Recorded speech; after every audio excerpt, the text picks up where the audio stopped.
Today we'll discuss about left bundle branch block. As everyone is more familiar with the ECG in left bundle branch block, we'll discuss that first and other things later on. This is the ECG in left bundle branch block. You can see a wide notched QRS complex in lead 1 M-shaped pattern with mild ST segment depression and T-wave inversion. Same pattern can be seen in lead AVL. There is left axis deviation as well. Going to the chest leads, we can see a deep S wave in V1 with ST elevation and upright T waves. Almost same pattern can be seen in V6. There is a M-shaped or notched QRS complex in V6 with ST segment depression and T-wave inversion. There is no Q wave seen in the lateral leads. This R wave, which is seen in V1, is usually not seen because this R wave, small R wave in V1 indicates left to right activation of the interventricular septum, which is knocked out when there is a left bundle branch block. So this R wave, even though it is very tiny, is usually seen in normal ECG but not in left bundle branch block. So if you have a little more taller R wave, then you have other significance like a possible infarction. This STT change in LBBB is called as secondary STT change.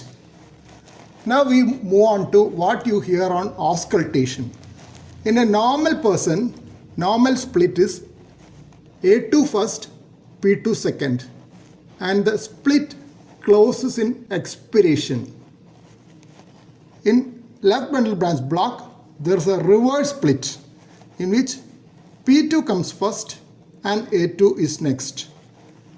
An interesting feature is that the split is heard during expiration and it closes in inspiration.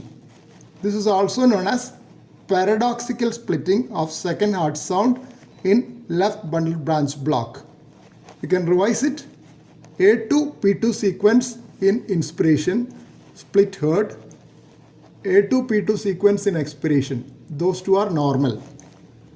In left bundle branch block, the activation sequence is different, so P2 comes first. This is what happens in left bundle branch block to left ventricle. There's a block depicted here. There's dyssynchrony between the contractions.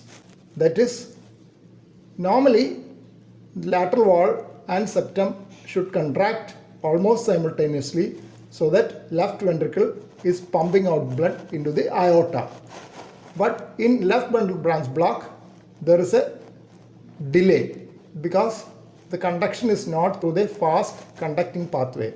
So this dyssynchrony in contraction can cause left ventricular dysfunction in the long run. So it has been sometimes called as LBBB cardiomyopathy as well. And it is a feature seen in those with dilated cardiomyopathy. Patients with dilated cardiomyopathy having left bundle branch block may have dyssynchrony. So when there is dyssynchrony, it can be treated. If it is not responding to medical management, you can put a device known as cardiac resynchronization therapy device, CRT device. The CRT device has 3 leads. Here you see 4 leads. One is an old lead which has been decommissioned. These 3 leads which are coming here, one is to the right atrial appendage, one is to the right ventricular apex, and another lead will go through the coronary sinus, which you can see here. Through the coronary sinus, the lead has gone and anchored in the posterolateral left ventricular vein. So these two together will synchronize the contraction of the left ventricle. This will give atrioventricular synchrony. That is how you can have synchronized contraction of left ventricle and atrioventricular synchrony, improving the cardiac output. This is an ECG which has been taken in cardiac resynchronization therapy. If you look carefully, you can see a spike here, a huge spike. That is the pacing spike. And you can see that the pattern has changed. Initially, it was an M-shaped pattern, but you have a Q here and an R wave pattern over here. So the pattern of the electrical actuation has changed. This is the spike seen here. Pacing spike can be seen here. Here also the pacing spike is seen. And the QRS pattern has changed here also. This is a very tall pacing spike seen over here. So in cardiac resynchronization therapy, even though it is not very evident in this ECG, the QRS width shortens.